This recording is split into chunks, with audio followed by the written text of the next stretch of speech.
தேவலோக அதிபதியான இந்திரன் விஸ்வரூபனை கொன்ற மாபெரும் பாதகத்தால் உண்டான பிரம்மஹத்தி தோஷத்தால் பீடிக்கப்பட்டிருந்தான். தேவர்கள் அனைவரும் ஒன்றிணைந்து அந்த பெரும் தோஷத்தை 4 கூறுகளாக பிரித்து மரங்கள், பெண்கள், மண் மற்றும் நீர் ஆகியவற்றுக்கு அளித்து தங்கள் தலைவனை மீட்டெடுத்தனர்.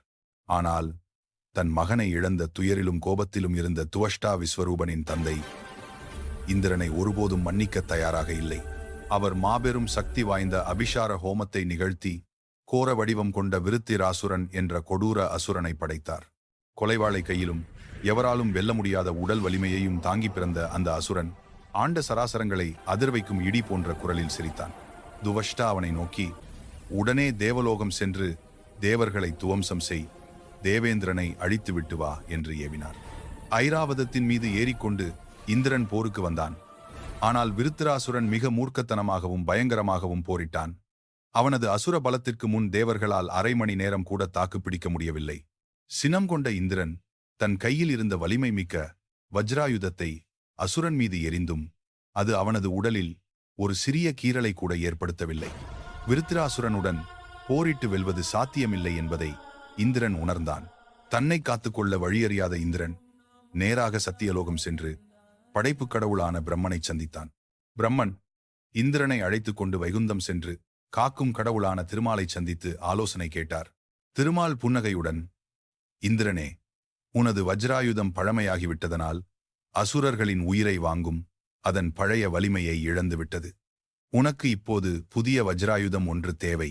ஆனால் அது பிரபஞ்சத்தில் உள்ள எந்த ஒரு உலோகத்தாலும் செய்யப்பட்டதாக இருக்கக்கூடாது என்று கூறினார். குழப்பமடைந்த இந்திரன், அப்படிப்பட்ட ஆயுதம் எங்கே கிடைக்கும் என்று கேட்டான். அதற்கு திருமால், ஒரு காலத்தில் பார்க்கடலை கடையும் போது தேவர்கள் தங்கள் ஆயுதங்களை ததீசி என்ற மாபெரும் முனிவரிடம் பாதுகாப்பாக வைத்தனர். ஆனால் நீண்ட நாட்களாகியும் தேவர்கள் திரும்பி வந்து அவற்றை கேட்காததால் முனிவர் அந்த ஆயுதங்களை வேறு யாருக்கும் கொடுக்க மனமின்றித்தானே விழுங்கி ஜீரணித்து விட்டார். தற்போது அந்த ஆயுதங்களின் சாரம் அவரது முதுகெலும்போடு கலந்துவிட்டது. உனக்கு தேவையான புதிய வஜ்ராயுதத்தை உருவாக்க தேவையானது அந்த ததீசி முனிவரின் முதுகெலும்புதான். அவர் எதையும் தானம் செய்யும் ஈகை குணம் கொண்டவர். உனக்காக தன் தேகத்தை தியாகம் செய்வார் என்றார். தயக்கத்துடன் ததீசி முனிவரை அணுகிய இந்திரன் தான் வந்த காரியத்தை விளக்கினான். ததீசி முனிவர் மகிழ்ந்து, இந்திரா, உனது துயரையும் தேவர்களின் தோல்விகளையும் போக்க என்னால் முடியும் என்றால் அது ஒரு நல்ல காரியத்திற்காக பயன்படுவது எனக்கு பெருமை.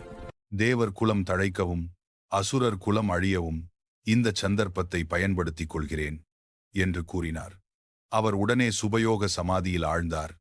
அவரது ஆன்மா ஒளி வடிவம் கொண்டு கிளம்பி சிவலோகத்தை அடைந்தது. அவ்வாறு தியாகம் செய்த ததீசி முனிவரின் முதுகெலும்பை இந்திரன் எடுத்துக்கொண்டு தேவலோகத்தின் சிற்பியான விஸ்வகர்மாவிடம் ஒப்படைத்தான்.